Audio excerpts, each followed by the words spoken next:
It's Mac. Tell me something slick and make it stick. Yes, sir. I'm back, but I'm just not back with a regular individual. I'm back with my player partner that you have seen shit all over.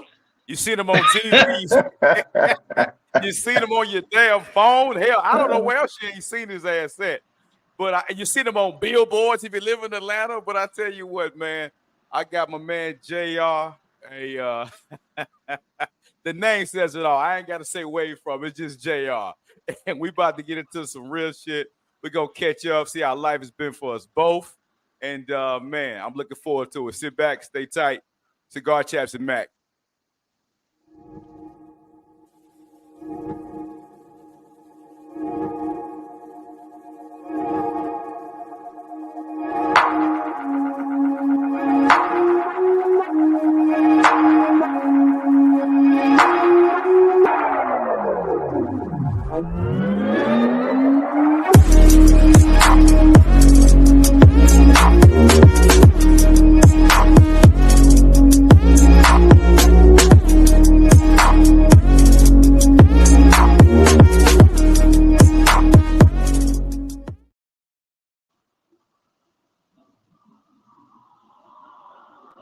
Welcome back, everyone. Welcome back.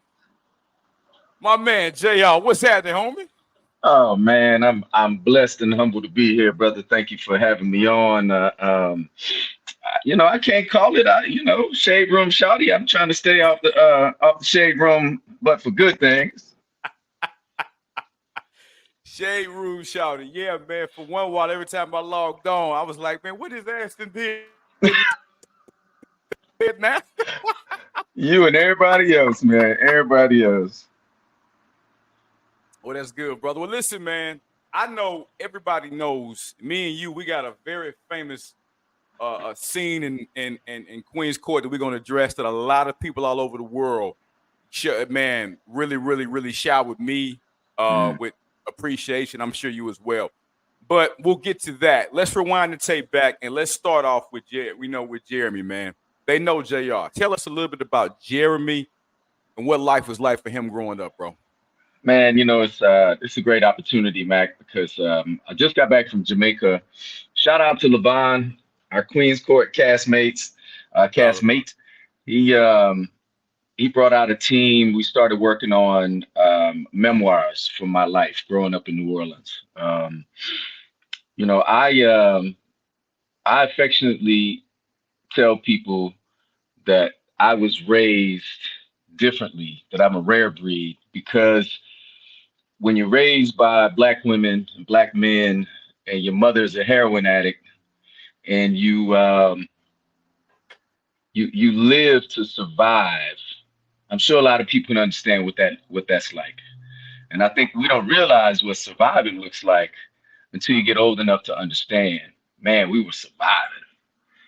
We was getting them commodities. We was getting that fake Captain Crunch. We was getting that white box cereal and that canned peanut butter and that block cheese and the powdered milk. We was happy because, kids growing up, they don't do nothing. But then when we start to understand the ills of the world and the demons that your parents are chasing or your family members are chasing, then you start to grow up pretty quickly. So I'm originally from New Orleans. My mother's family is from Michigan, but I grew up, all over New Orleans. But I always say that the Calio projects taught me to be a man. Okay. And, there's a lot of people in New Orleans that know me as Opie. Opie was my nickname growing up in New Orleans. So I don't think I shared that with you, Mac, but, No, Opie, this is an exclusive. His nickname was Opie. Opie Taylor. Opie Taylor was, was the kid of Andy Griffith. It was a black and white sheriff show. Kid was always getting into something. But I was in school and we was playing the dozens, going back and forth, ripping each other. I think I was killing this dude. I called him one of the players on Fat Albert, little tall, slim dude with the shrink hat looking all crazy. And then he hit me with a haymaker and said, "Whatever, Opie, tell Aunt B to bring me my bean pies." And it just kind of stuck with me. So that was my street name in New Orleans, Opie. But yeah, man, I'm blessed. I grew up in New Orleans at a time where is the murder capital of the world, and you either were street smart or you were on the pavement. And that's the time that taught me to be a survivor to the 10th degree. And I'm sure my brother Mac knows what that's like growing up in Chicago and the streets 100%. that you came from. We can relate for sure. 100%. I think that was a point that you and me, we really connected on because, you know, even doing Queen's Court, you learn a lot about people's personalities. You learn a lot about their character. You learn a lot about their survival instincts. And when you put two lions that's been fighting to survive in their whole life, you can quickly tell these guys is not, hey, they're not going to be denied. They're not going home. They're not going to go home. And that was something that we have mutual respect for, man. Let me ask you this, though. You're a veteran like me. I served in the Navy. You serve in the Marines. Now, how did JR get from New Orleans to the Marines? It's a great question, Mac. So again, can't wait to get this book out. Once I get it out, brother, you inspired me with your book. Of course, plug that book. If they ain't got it, they better get it. Ghetto Diamond. Man, listen, when I was inspired by the Ghetto Diamond because it reminded me of some of the things that I went through. And getting from 2 gold teeth, 2 felonies at the age of 16 with no real structure, no real purpose in life, no guidance. I believed in God. Father wasn't around. Streets were kind of, what taught me to be a man, but didn't teach me to be a man in the right way. So while I was in, shout out to Louisiana Technical Institute, anybody my age that went through some felonies as a juvenile know that that's a juvenile facility. It's what they call it. It's more like a juvenile prison. But while I was there, Mac, I realized very quickly, man, this ain't for me. This ain't my life. I'm too damn smart for this shit. I'm too smart for some of the stuff that I'm doing. I'm hustling backwards. Why am I not using my mental toughness, my mental strength, my cultural upbringing to help me survive beyond just basic survival? So I took my GED there in LTI, man. I never forget, wasn't too many white people there at LTI, but this white lady who proctored the GED test was super excited to come back and say, Jeremy Robinson, do you know that you scored some of the highest scores here at LTI? Now, granted, I'm in the juvenile prison. Is that something to be excited about? No. But would I prefer to have done that in high school or, like ACT or even my LSAT? But anyway, I used that time, man, to really think. It slowed things down for me. It reminded me that I could either be a statistic or I could also be a recidivist. And I darn sure didn't want to have to go through that again. So I got out, man. I started working at Applebee's full time. I was working probably 80 hours a week and going to a junior college full time, man. And then now here's a funny story, Mac. Hey, JR, pause right there. Let me. You got it. We have okay. You got it. Yeah. Let's see what we got, bro. Yeah, I can't see you, but there we go. Let me see. It's hold on, bro. Hold on.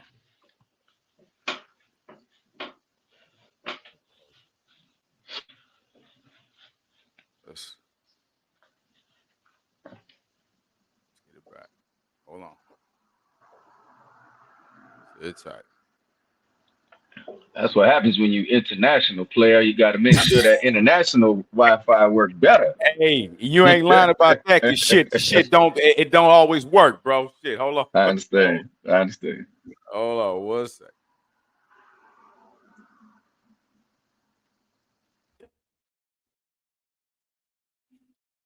All right, man. Let me see. Get me back in here now. Let's see. All right, let's see. I see you. We at? Man, you would just want to go to college. True story is when I got out, I was 17. My junior class was my junior. Was it my junior year? No, it was my senior year. My senior year, they were in their last year, and I tested right into college level classes because I had a GD. Of course, they make you take this entry exam to find out where you are. So if you need to take remedial classes, all of that.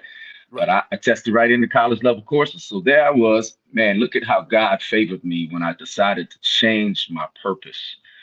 I didn't know until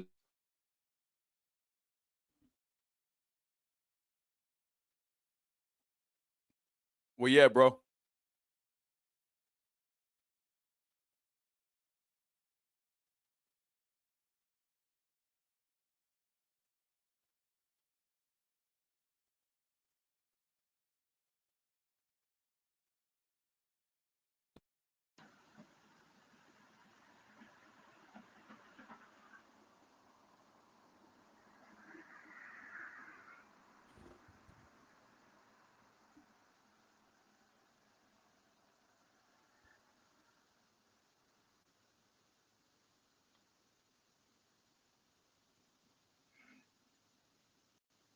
You there?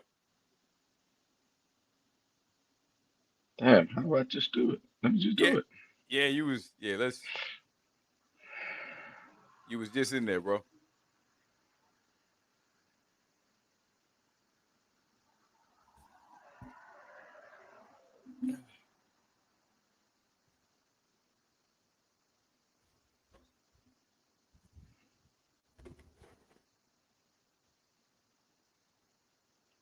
There we go.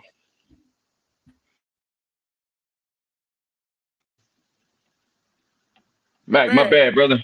My bad, brother. I had to turn the do not disturb on so people wouldn't keep calling me. man, this is a good damn story, man.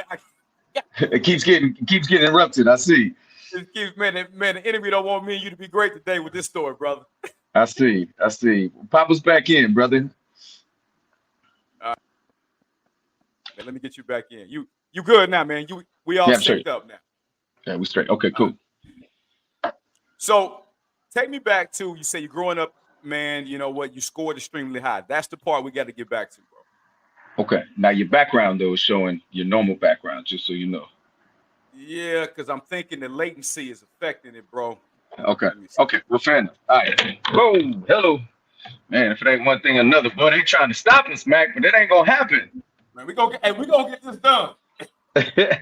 Yeah. So at 16, man, I ended up in Louisiana Technical Institute, which is, a juvenile prison essentially. And I lucked up. I talk more about it in my book. I can't wait to share that. But while I was there, I took my GED. I said, you know what? When I get out, my high school class is already going to be in the last year. I might as well just get my GED. And then when I get out, I'll go straight to junior college. Well, I lucked up, man, because, as I was saying, God has a way of showing you your purpose or redirecting you. And if you listen and heed that direction, right, then he will show you things. It's so, as luck would have it, I won't even say luck, as God would have it, tested right into college level courses. Because when you go into a junior college with a GED, they make you take a placement test. They want to know if you need remedials, all that stuff. So by the time my high school class graduated, I already had a year of college under my belt. That's how God works. That's how he worked with me. And so at that time, it was like, all right, I'm working my butt off. I'm working at Applebee's 80 hours a week, making a measly $600 every 2 weeks, and living on my own at that time because my mother was still dealing with her demons, and it was like, all right, it's time for me to be a man now. Let's make it happen. So I go down to the now. Fast forward, I'm 18. Um, and I've already had a year of college under my belt. I'm like, all right, I'm gonna go down to the military. Let me see if I Uh can get in the military. oh. Let me see what this military got for me. So I go to the Army National Guard because I'm thinking, all right, well, I don't really want to leave New Orleans. Again, God is working on me, showing me favor, trying to take my purpose away from New Orleans. Right. So I go down and I meet with recruiters, this, that, and the other thing, and they're like, okay, well, do you have any criminal history?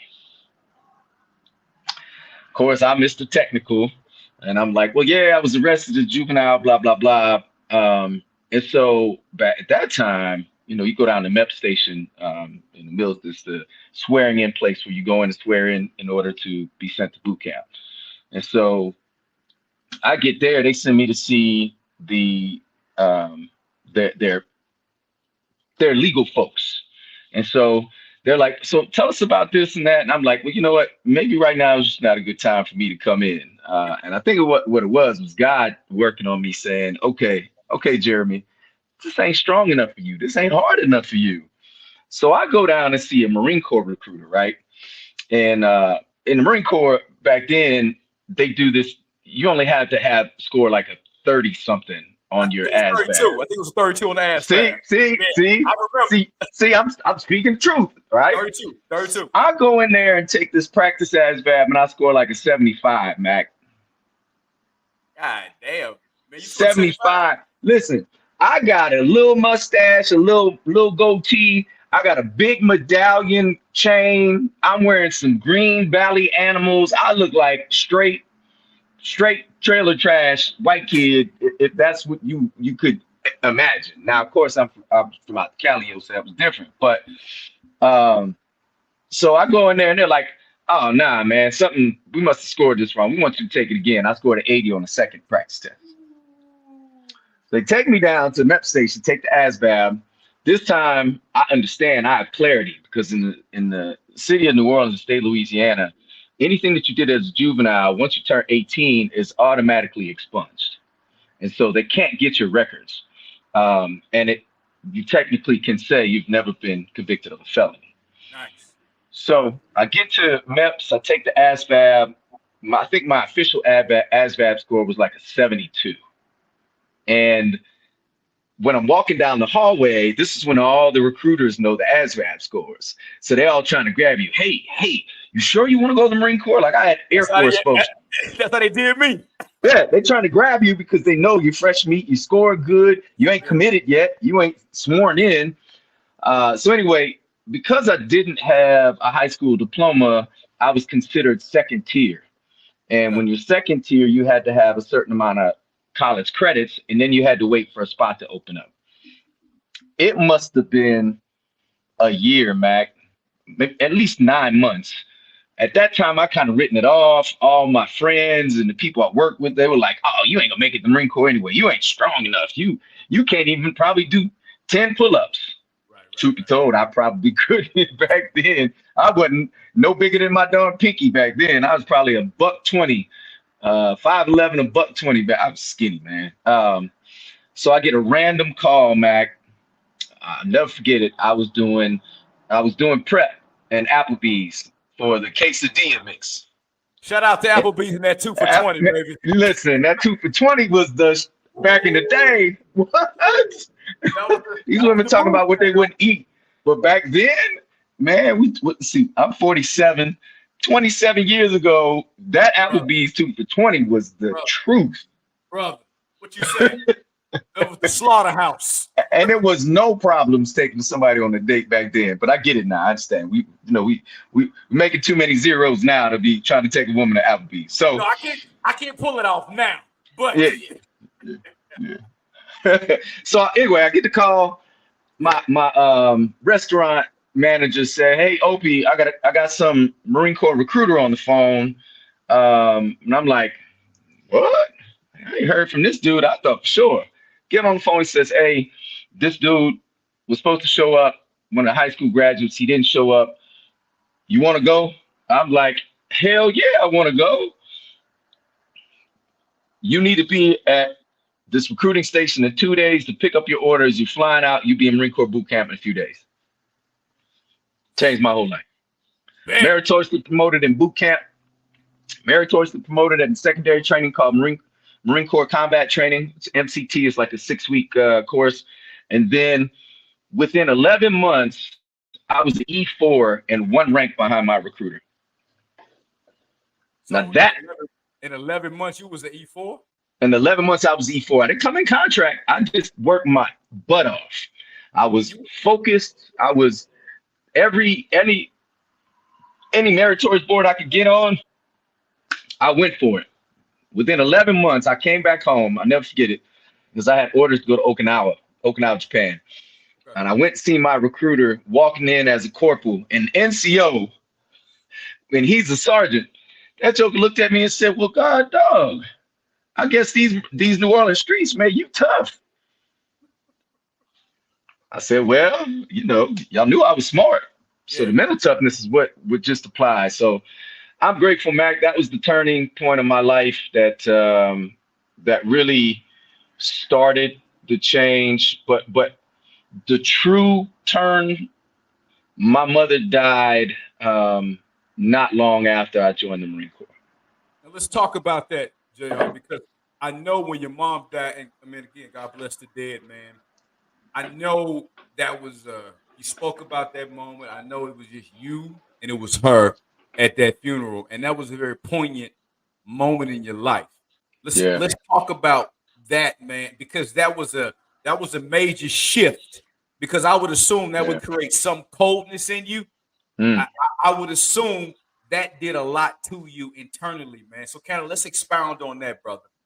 That's what created JR. Yeah. All right, That's what created JR. that's Yeah. what did that. Okay. When you grow up, as many people do, and they endure trauma and childhood and adolescence and young adulthood, if you don't find a way to either heal that trauma or use that trauma to excel you, in that moment, what I remember, Mac, is how incredibly painful and difficult it was to be there alone at the funeral in my Marine Corps dress blues and my mother in her casket. And I shared this on the show, and it's true. I think God, in a way, showed up in that hummingbird and said, "It's okay." The most gentle, frail thing in that moment where I'm not gonna lie to you, Mac. I'm not a scared dude. I don't get scared. I was terrified, terrified in that moment. If I die anytime soon, my mother's name will have been in vain.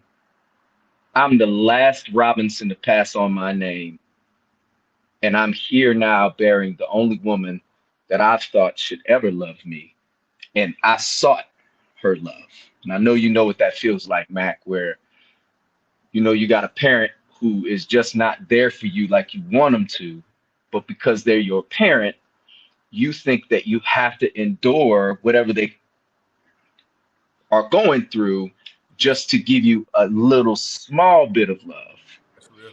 And the truth is, the community that raised me to be who I am, to be a very honorable gentleman, respectful man, are the people that I'm grateful for. But I could never love anybody more than I love my mother because I wanted her love. And so when she passed, it was like, all right, what's next? It's time to, button these shoes up and take it to another level because I vowed to make her proud. And it was from that point on where, you know what, the sky was the limit. It's like, all right, well, I'm in the Marine Corps now. Applied for the officer program, got accepted into the officer program based on, my childhood story and how I overcame all the obstacles. And then as an officer, it was like, well, shoot, I got a bachelor's degree now. Why not go after a master's, a Juris Doctorate? So that's kind of the stepping stone to creating JR, to protect that inner child, Jeremy, to keep people away from the trauma. Yeah, I talk about it, but I don't really go in depth about it. Now, in this book, Mac, I go in depth about it. Okay. When you should. That first chapter, Mac, is gonna blow you away. You would never I want people, when this book comes out, and I'm gonna say it to everybody, I want you to almost close your eyes and forget, and this is hard to do sometimes, forget that I'm a white man before you read this first chapter. Okay. And I want you to put yourself in a position and think of, from a sensory position. Okay, I'm this old. I'm in this situation. I'm certain growing up during this time, murder capital of the world had to be something extremely challenging, because you had to know how to move. You had to watch your P's and Q's. Everybody's ready to pull a gun and just shoot for no reason. Ain't no more hand fights, fist fighting, none of that. It's just, okay, you talking to me crazy, looking at me crazy. Okay, boom, come out with the gun. Next thing you know, people are dead. So, but I think I learned how to compartmentalize trauma so that JR could be successful and keep Jeremy in a place where, healing needed to happen, but not until I felt like I got to a place that I could make my mother proud. It's real. You know, it's funny you talk about that because again, in Get Old Diamond, I talk often about that child abuse I experienced as a kid. The first, like you said, your first chapter of my book, people always write me, message me like, God damn, man, that's what you experienced. Wow. And it was from that trauma as a child that set off a series of events of coldness in me that made me, in some instances, intolerable in certain relationships. Not me not being egregious and all that, but just not knowing how to really open up and trust again, man. Because that abandonment, boy, it make you want to be on your own all the time, because then you don't have to worry about somebody walking away. Hey, because you're not gonna leave you. I'm happy with me. I'm comfortable with me. I love me some me. if you don't, I do me. I love me some me for sure. That's a fact. So, brother, well, I know we connected on that though. We connected on that in the show. I think I want to come back to that. You got two heavyweight gentlemen in their own right, growing up culturally in very challenging places of the U.S. around the same time, and also going through family differences, family abuse, mental, physical, and then being there as two people who endured their circumstances and used that trauma to bring them to a place where they could help people. Because the only thing I gained from that, in which I grew up and the way I was, taken care of like a tribe, was I had to be somewhere successful to help other people and endure. But being there together on the show, like, all right, I see you, Mac. I see you. Okay, all right. Shoe gang, hard. Fits are hard. I come in the same way. But we were very standoffish, because it's like, you got two bulls in the ring. We ain't about to lose. Nah. Even though we wasn't going for the same person, we were still like, just like, all right, well, I see you, you see me. But it was when you came to me, man, is the most humbling thing. Shout out to real dudes who will go to another man and say, listen, I want to give you some constructive feedback, and I hope you're open to listening to it. I think when people set aside their own ego, they set aside their own ego to have a conversation with somebody. They are taking it upon themselves to show love in a certain type of way. But some people won't be open to receiving it. And I'm just grateful that, you took the time to say, hey, I don't like JR, but that Jeremy person, something in him I see that I think I can relate to. And man, I don't think they spend enough time sharing that, because men and our ego, it's the most frail thing we have at all. And when it comes to women, it comes to life, our ego is so frail. If it's attacked, if it's even slightly notched, we're fleeting, we're powerful, we are ready to fight over our ego. So I think if men could see how you approach the situation, I know women do, but if men could see how you approach the situation and were willing to offer the same type of love and encouragement from a uplifting space, right? You didn't have, me from Adam and Eve. We spent some time together. We chopped it up. We were on a platform where we were trying to find love. but you saw something and you said it, man. I'm grateful that you did, brother.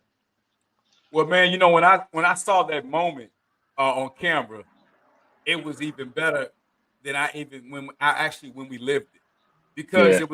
it was more impactful. But the Yeah. thing is, I saw me.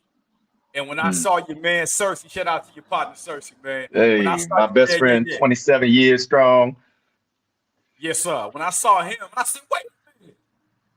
Over there acting all nice and warm and shit. I said, whoa, whoa, whoa, whoa, whoa, whoa, whoa, whoa. I Ah! said, hold on, who is this guy right here? You were smiling, and I saw that Mm. that that that that Yeah. that wall come down. I said, oh, I know that. I recognize that. I said, Yeah. whoever that guy is, I like that dude right there. I like him. And that was when I first time I met Jeremy. And I said, I gotta tell my man, I see you, and I like that guy right Man, much respect. Glad you did, brother. Man, Queen's Court. Shout out Queen's Court. Will there. Hey, Packer. All the producers that put it together for us. hey man, you remember this? Yeah. Oh man. What? The Hey, OGs? take me through that first episode, bro. What was you thinking when you first? Hey, because let me tell you the background, y'all. I'm gonna tell you how I met this cat. So we all parked front row. Man, Woo, go ahead, hey, brother. here's some behind the scenes, right, y'all? Y'all know everybody come on my show from the show. We're gonna give you a little tidbits behind the scenes. So I'm parked. I'm sitting in my truck or whatever. I'm smoking my cigar, and I see this. I see this gold Bentley down there. I ain't thinking nothing of it. I'm saying to myself, I said, okay, damn shit. All right, we got some official players up in the building. So I ain't thinking nothing of it. Next thing I know, man, I get out, I see this suave, dapper, smooth white cat get up, dapper Will Packer. And I said, oh shit, this gonna be I said, I'm about to rumble. I said, oh shit, this about to be a rumble here. And he was talking shit and swallowing spit. I said, man, who is this white boy? You was like, he can hold his own a little bit. He got a little style about him. Yeah. I said, this cat got some soul to him. And the good thing, and I want to let you weigh in on episode 1, but it's genuine though. When you get to know him, it ain't an act. It's just that in Chicago, I ain't never seen it before, but it's Respect. truly him. Respect. It ain't an act. I've been around him. I've been in his personal space, best friends and all. Hey, when he said it, when the man say he love the culture, he love the culture. But go ahead, brother. Episode 1. Man, there's no difference for me. I don't have no other way but to love it because that's the only way I was raised. So I'm not the tiptoe on the line. I was all the way in. I don't know any other way but to be there. So I appreciate it, brother. Man, I'm not gonna lie. That first day pulling up, they made us sit in the parking lot forever, yo. Probably like 2 hours. I pull up early. I'm clean. I got the fresh tux on. I'm ready. I got the fresh cut. I got the music vibing. I probably had a little drink to get my nerves going, keep me straight. Saw Will Packer walk by the car. I said, thank you. I gave him the praying hands. They stopped by and he said something that stuck with me the whole time. He said, well, brother, I thank you and I'm praying for you. And I said, brother Will Packer, God has already ordained my steps. I don't need luck. I'm here. I showed up and that's all I need to do. Will said, man, brother JR, A Star is Born. I can't wait to see you on TV. And I was like, okay. It gave me a little bit of confidence, if anything. So we go inside, we put the mask on, walk out, 3, beautiful ladies sitting there on the sofa. I'll play the optics for you. So there's a sofa. They put 3 of us on the sofa. Of course, I'm the only white man of the crew on that first 8. And they stick me right in the middle. And so I got my man Puff on one side. I got my man Mike on one side. I got Mac behind me and the rest of the crew. And I'm like, damn. I smiled right at Tamar. As soon as I walked up and seen through the mask, I winked at her. That's some real shit. I still remember your, well, hello. I said, shit, he go with this shit. I said, yes, I did. So as soon as the Pete's were like, okay, whatever, y'all can mingle, I jumped straight up, went for a hand. I said, well, hello, let me help you out, beautiful. And I didn't. I went in. I ain't never go back after. Hey, the man from the first shot, he took her arm, and from that day to this one, he still got it. I said, well, goddamn. Well, to her point, or to a little bit more background about her during that time of the show, she was just overwhelmed. Many people don't know about Tamar is she's very shy. She's very shy, very, very shy. And so one of the things that the producers had said to me, I know JR in Atlanta, a lot of women come up to you, blah, blah, blah. You have to be assertive. And so I said, all right, I'll be assertive. I won't be aggressive, but I'll be assertive. And so that's what I did from day one. But it was cool, man. It was a good vibe. I talked to Nivea, I talked to Evelyn. I already knew Evelyn wasn't feeling, multiple kids, multiple baby mamas. Nivea was a hoop. And it was just a good vibe, man. I thought we had a blast that day, man. And then coming out of there, we all flicked it up. And then it was just, it was a waiting game. All right. Oh, I got a date. Oh, bet. Let's go. And then from there, man, it was just, stay focused. This, the Marine in me being a lawyer, I'm always, it's chess, not checkers. And so if you're 2 steps ahead of the game and you're prepared, then you could just be comfortable and be yourself. Now, my one-liners were crazy, though. I ain't gonna lie. My one-liners. I told Tamar when I saw her, I said, well, if you're here, who's guarding the gates in heaven? Hey, when I finally watched your ass, I said, he was acting a damn fool on this damn shit. Hey, shout out to Gatsby. Gatsby has the most classic saying ever. When he said, what did he say? He said, that's the most smoothest white brother, blue-eyed soul. That's exactly what he said. Shout out Gatsby, man. Me and Gatsby had some fun times, man, preparing for dates and then talking, leading up to. We had a lot of good camaraderie. There's a lot of, what people don't know, there's a lot of dead time waiting to set up for either the date or for a mixer.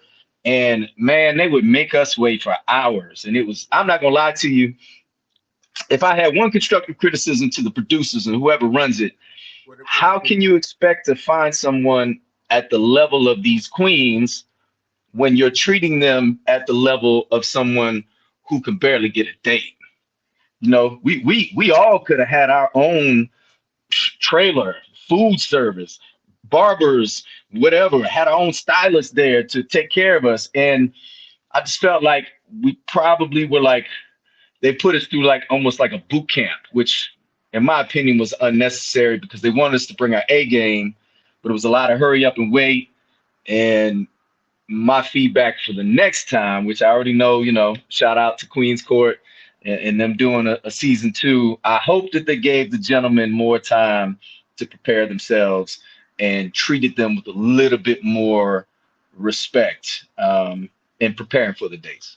Yeah, just to kind of add a point to that, you got to treat the male talent a little bit better. I mean, a little bit better because, you can't have a show without Mac, without JR, without Gatsby, without Puff. Hands down. Hands down. You cannot have LeBron. We're just as valuable in the overall equity of the show.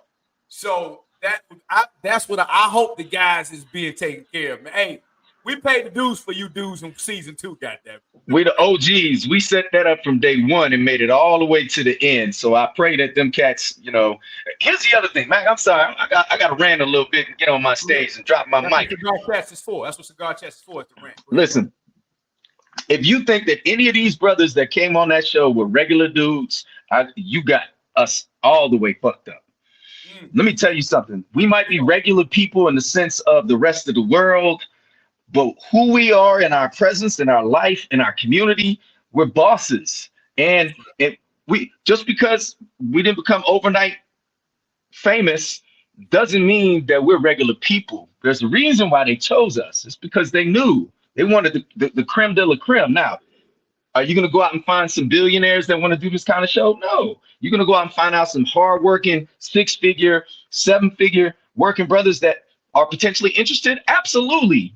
But we are far from regular dudes. Far. Speak Better on it. check my resume. I wish a motherfucker would call me regular. Excuse my French. That's JR popping his motherfucking collar. I was on the motherfucking billboards when they were driving around looking for date scenes. I was on the radio playing my commercial. If you get hit by a truck or a car, call JR. And I work my ass off to not just be a regular dude. Come on now. That's what I got to say on that, Mac. And I'm sure you can agree with that, brother. Well, I mean, 100%, man. And I carried myself, and I let it be known, you ain't gonna play me regular. You ain't gonna play me like I ain't international. Now the only gripe I got, y'all didn't put it there about my book in there, Queen's Court. Now y'all know damn well Ghetto Diamond should have been plugged in there. Now that right there was I come on now. Everybody knew Mac was an author. That part. Somehow slipped through the crack, and the crack ain't that big. Yeah, they could have put that. I think they could have put that under your name. They could have put that under your name. Like it could have said author Ghetto Diamond underneath that. That would have been easy. That was it, brother. But all good. It all worked out the way God wanted it to. Now let's go through the series, man. Now this became a gauntlet. We're going from episode number 1. Well, this became a fucking gauntlet of elimination. How did you feel, JR? Now, I ain't gonna lie. You came out the motherfucking gate swinging, homie, and I said, oh shit, this some Ali Frazier shit. Him and Gatsby, this shit about to go to the motherfucking end.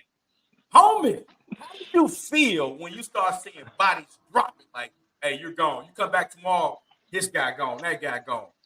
Yo, Mac, I think one thing, and you correct me if I'm wrong, you may remember it, but I told everybody coming into the show, whether I find love or make it to the end is the blessing that I'd be excited for.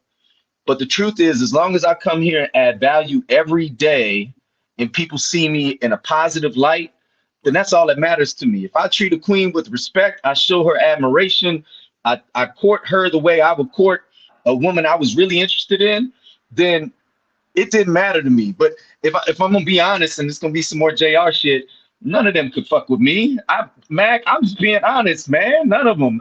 I have love for Gatsby, and his wordplay was dumb. And truth be told, the only thing that I felt any kind of way like defeated was he knew how to make Tamar laugh every damn time. And I loved that, man. I loved it. I was going for more of a long-term foundation approach.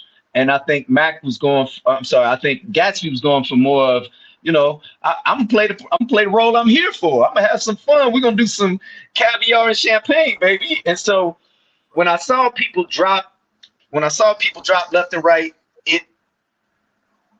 it didn't surprise me because a lot of them cats, you know, Mac, they came up to you the same type of way. If you were the kind of people that we are, people are drawn to your energy. What is it that you do that makes you so successful? And how can I learn from you? And that's what I felt like, more of like a tutor on the show. No, how to dress, how to bring gifts to a woman, how to grab a hand, how to open the doors, you know. And it wasn't like I was on there spending 20 and 50 and 100,000. You know what they say, Mac? It ain't tricking if you got it. Hey, brother. Hey, man. You was bringing some good ass gifts. I said, we got JR.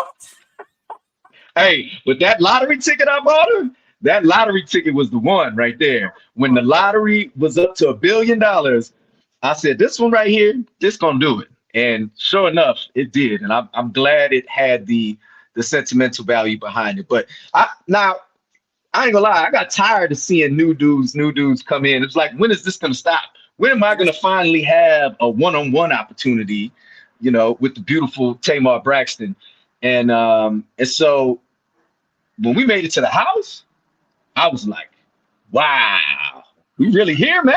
We really here? We here. Some hard ass beds, but we here. Oh man, them little twin ass MTV them beds was horrible, yo. Horrible. Worse than boot camp. Man. But no, so gauntlet of people, right? So we first round 8 people, second round 7 people, last round 6 people. But I think the great thing that we had, the advantage by then, Mac, is we'd already we'd already established a pretty good relationship and rapport with the queens we were courting. Right.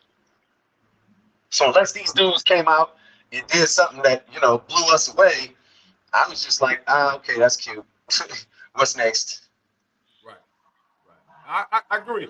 For me, man, the elimination dinners. I remember going to some elimination dinners with you, brother, and I think that's what we really got cool at.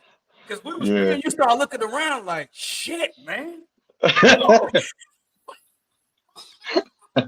Like, hey, why the hell are we here, number one? Hey, but me and you was in there looking at some of them elimination dinners. We looking at each other like, fuck, are we going home? Man, yeah, actually, you brought a great point. I think it was the night Mike he cut himself. It was me, you, him, and was that it? Yeah, it was just us three. And I was like, well, damn. Evelyn had already said he wasn't going home. I think they cut that. They didn't show that. Yeah. And so we was like, oh shit, well, one of us going home. And I'm in there like, man, yo, I was confused. Like, am I getting my bat signals mixed up? What's going on? And that was like, maybe there was only one more elimination after that. And then, you know, they invited us all just to be there for the point of, you know, the final folks making it. But yeah, we had some good conversations, man. I think it was during the that elimination dinner where, you know, we started talking more about Jeremy coming forward and sharing more about, you know, what made JR and why I am the way I am. And so the eliminations turned out to be fun, man. I enjoyed some of the things that came about. I know we were on different dates, but like, shout out to my man Gerard and what's the other cat? This cat came to the date with Tamar, right? Which was tacos and tequila. He said, I listened to your music all night. Oh, what was that dude's name? He said, I listened to your music all night. And then his first thing after it was awkward and it looked awkward, you gotta read the room sometimes. You gotta be more intuitive. And I think his nervous energy got the best of him. But then first thing he said was, you know, at the end of Love and War, when you said this, what did you mean by that? I was like, Don, are you a reporter? Are you he definitely showed himself as a fan. And, you know, our queens didn't want to be in a relationship with a fan. That's a fact. Yeah. So some of those times were hilarious. But yo, me and Gatsby had some classic ones, yo. Hey man, y'all with the little cake, and he said his look like civil rights, and yours look like white privilege. I said, yeah, mine looks like a little more stable foundation. Yours looks like you traveling all around or something like that. And then, oh man, shout out to Gatsby. There were a lot of stuff that they cut that he and I went through. I wish they had shared because it just would have showed our personalities. But he's a stand-up dude, and you know, we had some house rules originally that he broke. But hey, listen, when you're back against the wall, you gotta do what you gotta do, man. And I'm the kind of cat, I'm not gonna sweat in those situations. I'm gonna show you that I am unfreaking breakable. My poker face is beyond. Jay, I'm gonna be bro. Everybody that saw that knows me said, man, my man JR brought his A game. I said, no, he brought his A. I said, you can't take that from him. Right, wrong, however you feel about him, like him, love him, or hate him. He's a polarizing character. He brought his A game. He definitely brought his A game. Respect. So, man, Mac, I'm in a good place. Tamar and I are, you know, potentially planning wedding bells very soon. Whoa. Are we getting that exclusive on Cigar Chats with Mac? No, we getting sort of an exclusive. I'm throwing it out there that we're definitely getting married.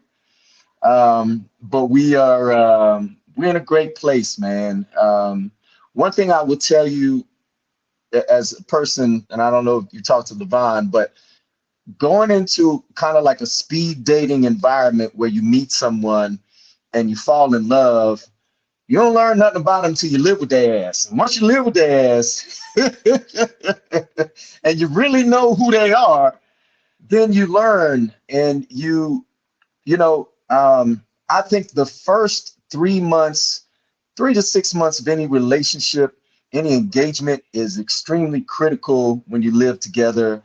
And I'm just grateful that we made it through our highs and our lows, and we're in such a beautiful place, man. We've gotten therapy together, we've gotten counseling together. We are truly growing into a union, man, for sure. Well, let me ask you this, man. I have talked to you behind closed doors. You've intimated some things to me that I would never share anywhere. But the one thing you did say, you said, Mac, I really love this girl. Now, I ain't gonna lie to y'all. Yeah. Man told me that shit. The man said that before the show came out. The man told me that eyeball to eyeball at a very nice location. The man showed me that, man. I want to say I forgot the name of the restaurant, but it's a great restaurant in Atlanta. We talked, and he said, Mac, I love that woman with real spill. Let me ask you this, Gerald. You, brother, you had the media, you was Shade Room Shawty, you my neighborhood Nick. You became all of that. Let me ask you this. You could have had the pick of the lid at that point because you were already of that ilk, and you put a little force multiplier on that. You can, your DMs is looking like Oral Redenbacher, goddammit. I'm already knowing them looking like Oral Redenbacher. What is it about Tamar Braxton that makes you her miss stick and stay? You just can't shake it. Well, I'm glad you brought that up because I'm gonna pop my collar again, Mac. I was top 5% income earner before the show. I was on billboards. I was multiple degree holder. I was doing very well for myself in a very positive place and with a business that is growing phenomenally. And so for the folks that said I did it for the fame, I didn't give a shit about the fame. I even said on the show, fuck your fame, I want your heart. And so if I wasn't going to be there and fall in love with her, then I didn't want it. Because let me tell you, Mac, you know this, and especially men in Atlanta, we know this. Everybody's a celebrity in Atlanta. Everybody's a celebrity in Atlanta. I'm my own little celebrity. Did I tell you that? I said I'm my own celebrity. And we all have dated celebrity women to a certain extent, whether you want to call them reality shows, success, whatever. But when you carry yourself with a certain cloth, carry yourself in a certain way, you're only drawn to a certain type of women. Okay. And you're only going to accept a certain type of women. So my why for Tamar has always been, she gave me a safe space, man. She made my most embarrassing moments as Jeremy. She forever took the JR crown off. I never needed to be JR in front of Tamar. Never. And that happened in a very short, quick amount of time. But it also, when you're 46 and 47, you don't need 2 years. You don't need 3 years. Right away, especially as men, when a man finds a wife, he finds a good thing. We find them. That's what the book said. We find them. So why is she so special to me? I've been all over the Shade Room. I've had to clear up some things. I've done some things. I've made some mistakes. But you pop your collar every now and then. You have to remind people who you are. And I think once I was able to heal through some of our failures, I realized how God kept showing me how much I love this woman, man. And I could have any woman in the world, and the only woman I want is Tamar. And that's how I feel about it. I think the amount of time we spent together, how we combined our families, how much love I have for her son, how much love he has for me, how much love she has for my children. And it's the perfect family dynamic. And I just don't feel, I don't feel my normal self when she's not there. I feel like I have to fight to protect me when she's not there. So wow. That's a mouthful, but it's all real, man. It was people wonder, well, he just did this for that, or he just and he ended the relationship because of this, and he broke her heart. Man.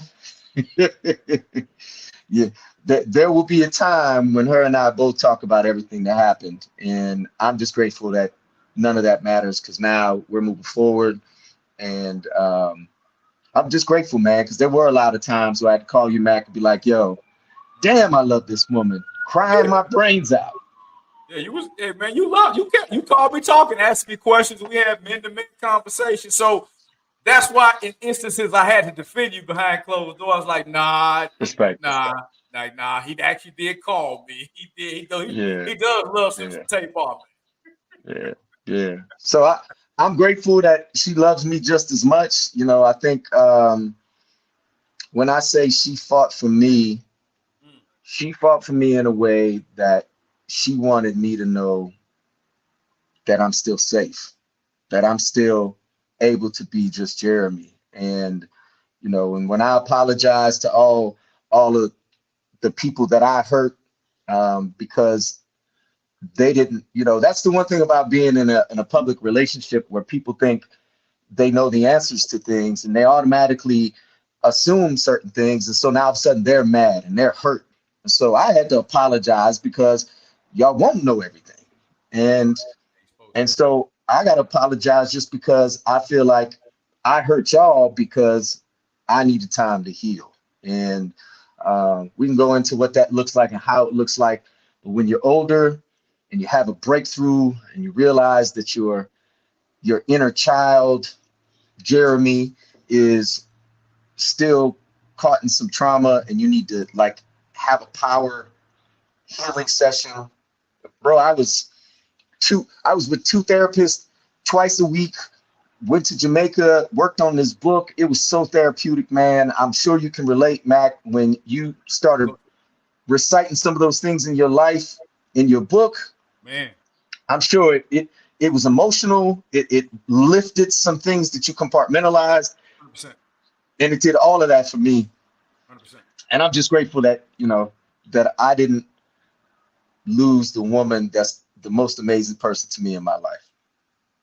Brother, I mean, you got him, man, and I'm happy that it ended up this way. It was a ride, and it lived Oh out yeah, publicly, but it everything did. falls in place where it's supposed to be. I know we're That's right. coming up on our time, man. Is there anything that you want to clear up? Anything you feel like you want to address, man, as we get ready to close out? Because again, you were villainized, demonized, excoriated, a lot of Oh stuff man. publicly, brother. Yeah, yeah, I know. I was called the dollar value Paul Wall. I was called all kind of stuff, man. And truth is they don't know I had gold teeth before Paul Wall had a grill. All right. Truth is I sold dope before any of them cats became. But I'm humble, man. You what you said earlier, I have much grace for. I'm really a very romantic person, a very caring person. I'm not all ego. I know how to stand up for myself. I do know how to talk when I need to, but I really just want to be happy and be loved and share positive energy. That's the world I'm in. I want to uplift people. And so as long as they're coming to me with love and seeing that positive energy, then I'm going to greet it the same way. Otherwise, it's block and delete. Y'all have it. Block and delete. So, brother, when is this book get ready to come out, man? Is it because I got to get you back on when it drops? Yeah, we will. I'm looking at the top of the year. It might be February at the latest. We're finalizing the last 4 chapters now, and so in fact, I got a call tomorrow about doing the audio portion of it. So I'm excited. Can't wait. I'll come back. We'll have the exclusive. You got it. Make sure you get the book. We ain't gonna talk about the book inside the book, but we're gonna come out and show them and maybe dabble a little bit.